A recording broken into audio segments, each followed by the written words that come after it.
So beans is one meal I really did not like when I was growing up, but I had to eat it because my mom made us eat it, of course. She would say things like beans will make you grow, it will make your brain sharp. At a point, my father said that water that settles on top of the beans will make us grow tall. So we scooped that part out, drizzled gari on top, and ate to grow tall. So when I started having children, I said I'm going to do the children what they did to me, but I figured a way we all now enjoy beans, so watch to find out. For the list of ingredients, I have black-eyed peas, which is my preferred beans for this recipe, and I'll explain why later. I have oxtail, green bell pepper, crayfish, plum tomatoes, scotch bonnet pepper, red onion, salt, seasoning cube, palm oil, garlic, and ginger. So I've gone ahead to soak these beans for 3 hours. This will help to reduce the gas. So I drained it now and I'm placing it into a pot. Next, I'll add some hot water to it, cover it, and bring it to a rolling boil.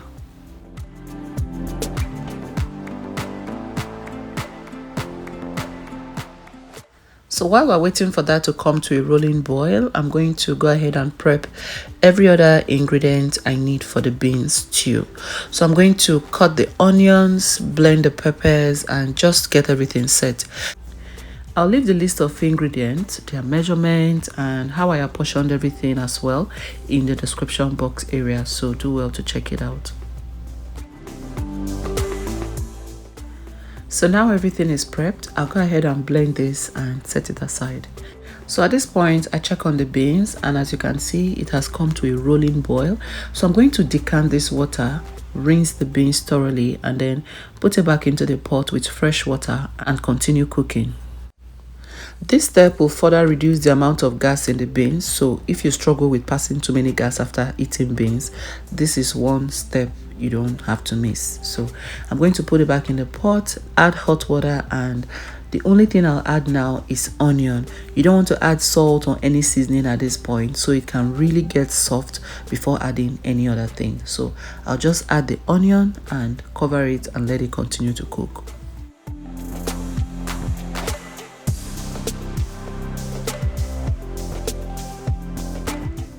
So next I'll cook the meat. I'll blend up the garlic, ginger, and onion, pour it into the meat, season with some salt, seasoning cube, and thyme, then cover and allow to cook.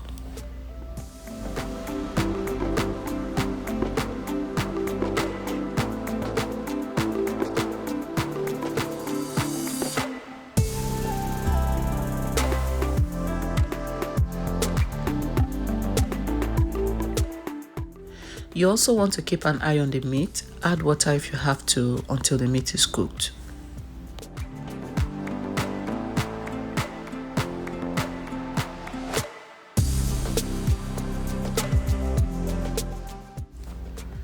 So once the knife can drive through the meat easily, you know it's cooked. So I'm going to scoop it out, sieve the stock, and set it aside.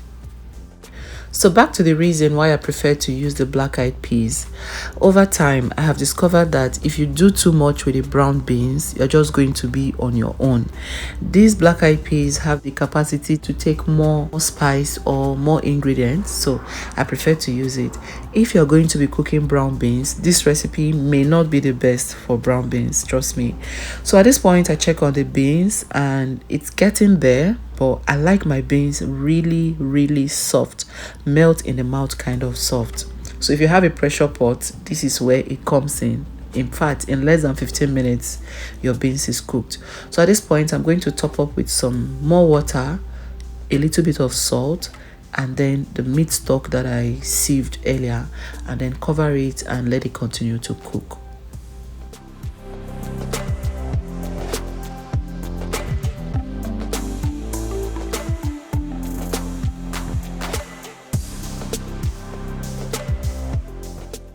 So it's time to fry the sauce. At this point, I'm going to heat up the oil, that's the palm oil. Then I'll add the meat. I'm just going to fry it for like 5 minutes to give it a bit of texture, and then scoop it out after 5 minutes.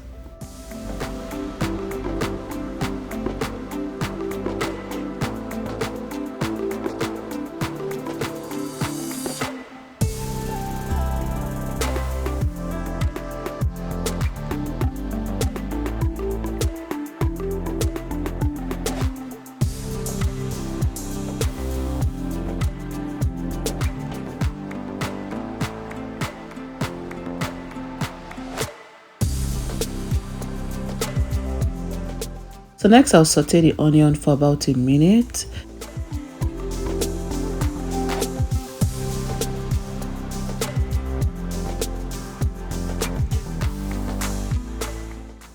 Next, I'll add the blended green bell pepper, onion, tomatoes, and scotch bonnet pepper.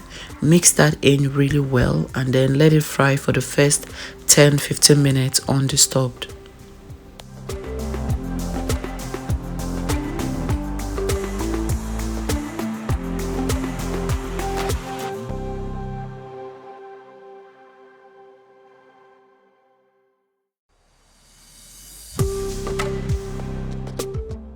Meanwhile, I was keeping body and soul together with one piece of meat. See how good it looked. So after the first 10 minutes, I'll drizzle in some salt, the crayfish, stir it in, and then fry for another 5 minutes before taking it off.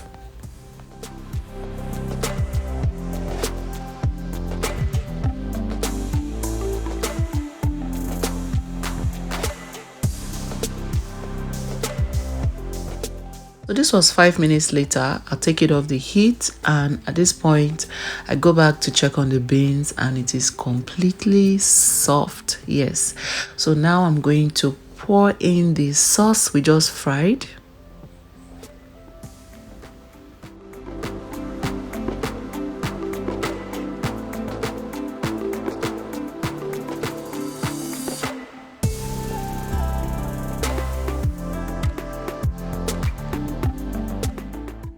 Add the meat, cover and let it simmer for 5 minutes. Here I was just trying to make sure the meat was well drenched into the beans. So I'm going to cover it and let it simmer for 5 minutes. And after 5 minutes, voila, our beans is ready. At this point, our beans is done.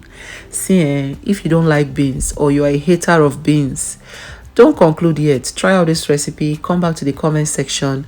Let me know how it went for you, or tag me on Instagram at The Joyful Cook. These beans was so delicious. My kids love it when I make these beans for them, so I'd love you to try it out as well. If you have not tried using gari to eat these top parts, try it out, especially if you want to grow taller. Okay, so you can enjoy these beans with soaked gari, plantain, yam. Today I'm going to be having it with ripe plantains. You can cut it this way or whichever way you prefer. Season with a bit of salt. I'll toss it around a little bit and then fry in hot oil.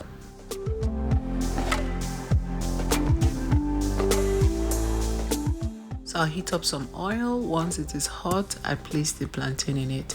I like to use this particular type of plantain to eat rice, while I like to use the cubed one to eat beans. I don't even know how that makes sense, but that's just how I like it.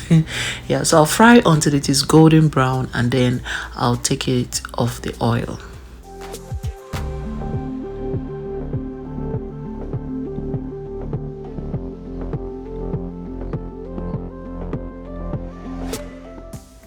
I'll fry the next batch as well, and once it is golden brown, just like the first batch, that's how you know it is ready.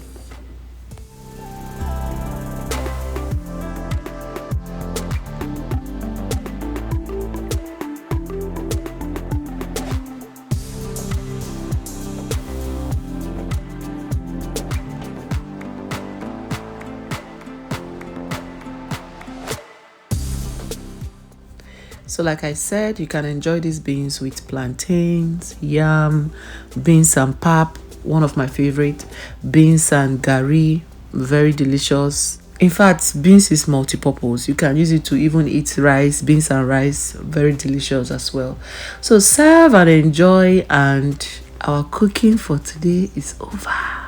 If you watched till this point, thank you so much for watching. Thank you, and I'll see you in my next video. Bye.